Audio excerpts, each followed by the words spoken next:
Hello viewers, welcome to Earthbondhon YouTube channel. I am Mohammad Shohag with you. In this video, now I am showing you how to make two-way switch control a fan wiring circuit diagram. If you're new to my channel, please be subscribed and stay with me. Press the bell icon for more my video. If you already subscribed, thank you so much. So viewers, let's start. Fan regulator 1, two-way switch 1, two-way switch 2, phase connection input to two-way switch 2. Common connection between two-way switch 1 and 2, L1 and L2 terminal. Phase connection output from two-way switch 1 common terminal to regulator. Phase connection from regulator to connect fan. Neutral connection connected to fan neutral point.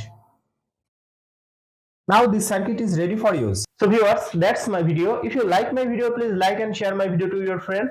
Share my video to your all social media. Thanks for watching my video and thanks for being with me. Thank you so much.